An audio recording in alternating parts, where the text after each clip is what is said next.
my name is Chloe, and today I'm here to give you my Nonfiction November TBR.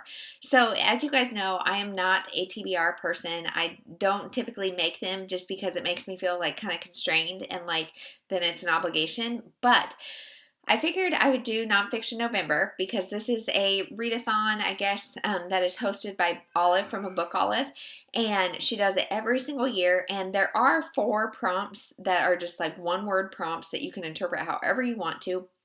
But really the goal is just to read more nonfiction. So I know for sure one nonfiction that I'm going to read is I Work at a Public Library, a collection of crazy stories from the Stacks by Gina Sheridan. So this is the Book Sisters Book Club book for the month. But for the rest of my TBR, I figured what I would just do is show you my unread nonfiction shelf and just let it go from there. My goal is just to read a couple of them because typically in a month, maybe I'll read one nonfiction. I would say I maybe read like 10 a year. My favorites are parenting related, fitness related, or faith related. I also do like memoirs, and so I've got a little bit of all of that. I don't know if I have any fitness related things on my shelf, but these ones have all been on my shelf for a very long time, and so I really want to get through at least a few of them this month. So let's just turn the camera around and I'll show you what I've got. Okay, so this is my nonfiction unread bookshelf. So it's kind of divided into 4 sections, so let's just jump into it. Well, 4 sections with this bonus. So the first one is Elaine's Circle by Bobcats. This one is about a teacher who has a student that is diagnosed with cancer, and it is their story. I've heard this is really emotional. I bought it when I was still teaching and have not gotten into it, and so I really, really want to read this. This next set is about body image and children and all of that kind of stuff. So the first one is Your Child's Weight, Helping Without Harming, Birth Through Adolescence by Ellen Satter. She is big in the baby-led weaning movement and just kind of trying to teach your kids to be healthy eaters. And body image issues and eating disorders are a thing that run really rampant in my family. So being the mom of girls, I really want to check this out. And just so I have as much information as I can to help my kids be healthy eaters and girls and not struggle from the same thing that so many of us have. These next 3 are all kind of body image more towards me. You're Not What You Weigh, End Your War with Food and Discover Your True Value by Lisa Bevere. This one, I would say, is just a good kind of reminder. I haven't read it, obviously, but I'm hoping that would be a good just to kind of keep me where I need to be. This next one is Eat Q, Unlock the Weight Loss Power of Emotional Intelligence.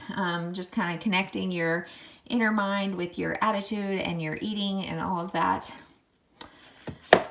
Next is The Relief of Imperfection by Joan C. Webb, for women who try too hard to make it just right. And you guys, that is me. I am very, very much a perfectionist, so this one should be very good. The next 4 are kind of marriage related, and they are all Christian based. So The Husband Project by Kathy Lipp, 21 Days of Loving Your Man on Purpose and with a Plan. Sacred Marriage by Gary Chapman. What if God designed marriage to make us holy more than to make us happy? I think this one can be a really good one.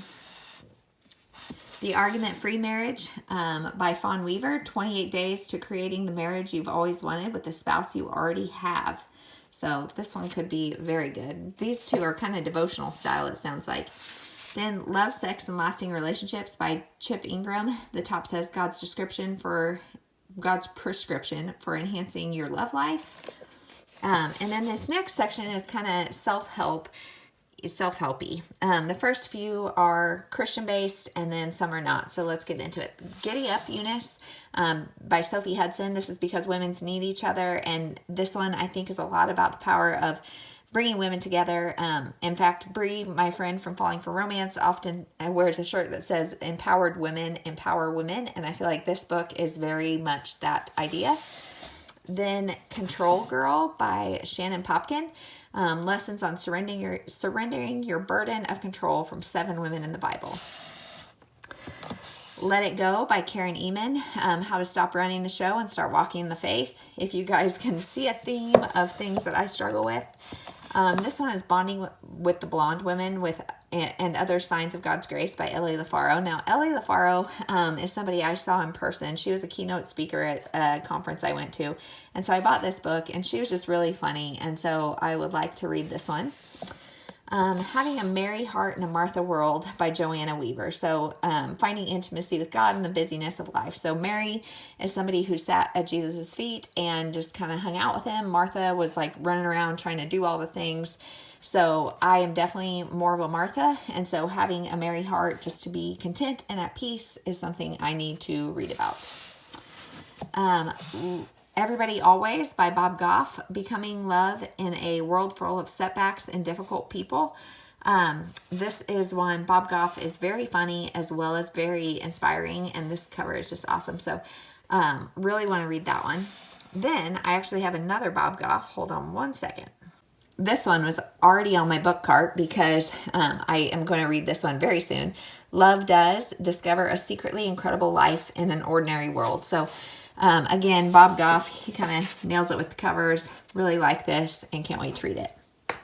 Next, I have a couple from Lisa Turkhurst. So Uninvited, Living Loved When You Feel Less Than, Left Out and Lonely. She just writes so many great things. I've read almost all of her books, and they're just always so good. Next is The Best Yes, Making Wise Decisions in the Midst of Endless Demands. This one, I don't know that I'll get to this month just because there's not a whole lot of things going on right now to say yes to, but it's about putting yourself out there and taking a step when God asks you to. Then we've got The Rhythm of Life, Living Every Day with Passion and Purpose by Matthew Kelly. Now, I don't know if this one is Christian-based. I'm not sure. Life's Greatest Lesson by Alan Hunt. What I've learned from the happiest people I know.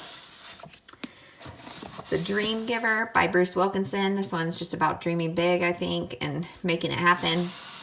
And then finally, The How of Happiness, a new approach to getting the life you want. I've read Gretchen Rubin's book, and I really like that, but this will be another interesting perspective. Now, these last few are memoirs. So I have The Boy Who Was Raised as a Dog and Other Stories from a Child Psychiatrist's Notebook. This one sounds very, very interesting, a little disturbing. I'm excited to read it. Then, As Nature Made Him, The Boy Who Was Raised as a Girl. This one I think will be very, very interesting. Into the Wild by John Krakauer. This one is a movie, I know, and I have not seen the movie or read the book. Come Back by Claire Fontaine and Mia Fontaine. This is a mother-daughter's journey through hell and back. Miracles from Heaven, a little girl and her amazing story of healing. This one is pretty small and would be a good quick read. And then last is Running with Scissors by Augustine Burroughs. I have not read this. I've heard really great things.